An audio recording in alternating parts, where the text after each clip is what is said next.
Here's a big matrix, 60 numbers, and working with it one entry at a time can get slow and messy.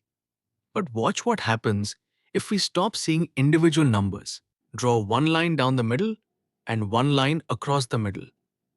Suddenly the matrix falls apart into four neat rectangles. Each rectangle is itself a little matrix. We call these pieces blocks. And now the big matrix is simply a matrix of matrices. That single shift in viewpoint is the whole idea of partitioned matrices. Written in block form, a matrix looks like this: a 2 by 2 grid, but each entry, A, B, C, and D, is a whole submatrix, not a single number. The cuts decide the blocks. Slice after the second row and the second column, and A takes the top left corner, B the top right, C the bottom left, and D the bottom right. But you can't cut just anywhere. For a partition to make sense, the blocks have to line up. Along any block row, every block must have the same number of rows. Down any block column, the same number of columns. Only then does the grid hold together. Once two matrices carry the exact same partition, same cuts, same block sizes, the easy operations just work block by block. To add them, you simply add matching blocks: A1 plus A2, B1 plus B2, and so on. Scalar multiplication is the same. Scale every block. Nothing surprising here. The payoff is coming. Here's the beautiful part. Remember how two ordinary 2 by 2 matrices multiply.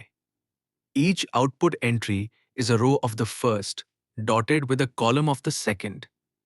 Row by column. Now here is the magic. Replace every one of those little letters with a whole block, and the very same row by column rule still holds, with submatrices standing in for the numbers. Look at the top left result. A times E plus B times G. That's exactly the first block row of the left matrix, meeting the first block column of the right. But the multiplications and additions are now matrix operations. So block multiplication is nothing new to learn. It's the ordinary rule, just wearing bigger clothes. Each output block is a block dot product. Pair up the blocks across a row with the blocks down a column, multiply, and add.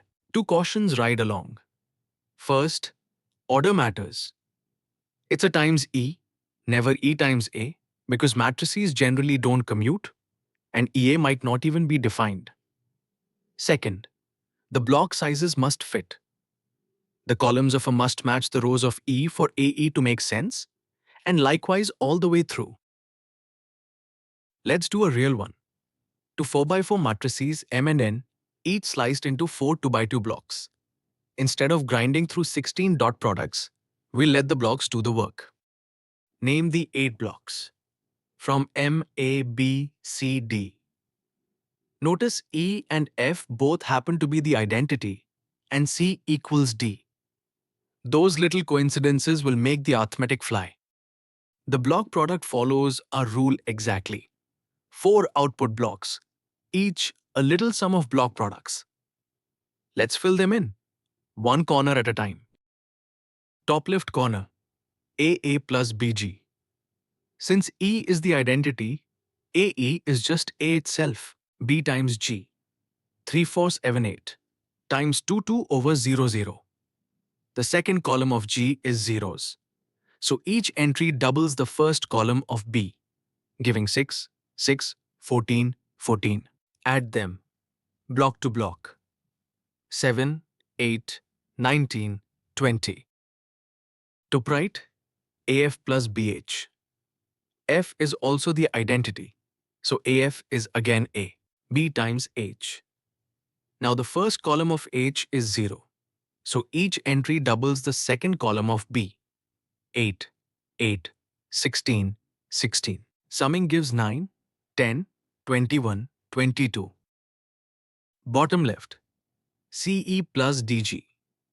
E is the identity, so CE is C. D times G works out to 0, 0, 4, 4. Add 0, 1, 6, 4. Last corner, CF plus DH. CF is C again. T times H gives 2, 2, 0, 0. And the sum is 2, 3, 2, 0. Now snap the 4 answer blocks back into place. And there is the full product Mn. If you'd multiplied the original 4x4s the long way, you'd land on the very same grid. But the blocks got you there with far less bookkeeping.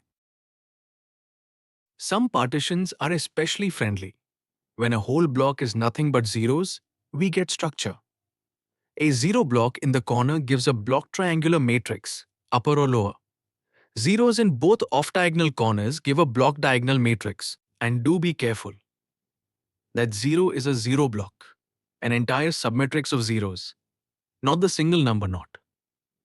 It just has to be the right shape to fill its corner. Here's why we care.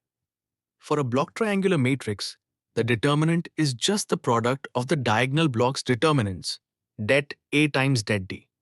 The off-diagonal block B doesn't matter at all. For a block diagonal matrix, the same thing extends across all the diagonal blocks.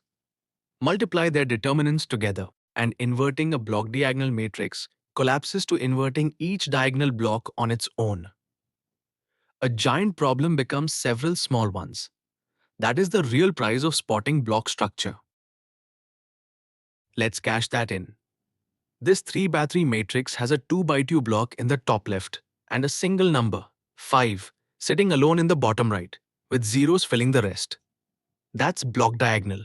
So we read it as diagonal of A and B, where A is the 2x2 corner and B is the 1x1 block, just the number 5.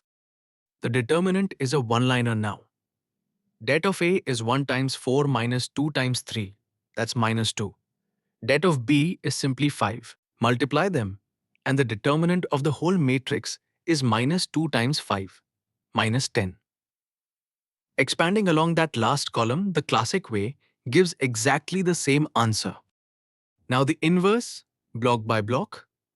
For the 2x2, swap the diagonal, negate the off-diagonal, and divide by the determinant. That gives minus 2, 1 over 1.5 minus 1 half. Inverting the 1x1 block is just 1 over 5, which is 0.2. Assemble those into a block diagonal matrix, and there's the full inverse of M. No 3x3 elimination required, and we never trust an inverse without a check. First row of M times first column of the inverse. 1 times minus 2 plus 2 times 1.5 plus 0. That's minus 2 plus 3 equals 1. Exactly the one it should be. Your turn. Here's a matrix P, already partitioned with a 0 block in the bottom left. Pause the video, spot the structure, and find its determinant using blocks, not brute force. I'll wait. Here's the walkthrough. The bottom left block is 0, so P is block upper triangular. The top left block A is 2012, and the lonely block D is the number 3. Det of A is 2 times 2 minus 0, which is 4. So the determinant of P is det A times det D. 4 times 3, 12. If the off-diagonal block tempted you into extra work, remember, for triangular blocks, it simply doesn't count. Trap 1. Mismatched block sizes. Every block in a row needs the same number of rows, and every block in a column the same number of columns. Line them up before you do anything, or the block formulas quietly break. Trap 2. Incompatible partitions in a product. It isn't enough that the big matrices multiply. Every little block product inside must be defined too. Partition the two matrices so their cuts agree, or the whole scheme collapses. Trap 3. Treating blocks like commuting numbers. AE is not EA. The order in the block rule is locked because matrices don't commute, and swapping them may give something that doesn't even exist. Trap 4. Overusing the determinant shortcut. Determinant equals the product of diagonal blocks only when the matrix is block triangular or block diagonal with square diagonal blocks. With a general non-zero off-diagonal block, that formula is simply wrong. Let's tie it together. Partitioning is a change of viewpoint. A big matrix becomes a small matrix whose entries are themselves matrices. Multiply those block matrices with the ordinary row by column rule, just using subblocks, watching the sizes and the order. And when zero blocks appear, structure pays you back. Determinants become products of diagonal blocks, and inverses split block by block. Learn to see the blocks, and big matrices stop being scary and start being simple.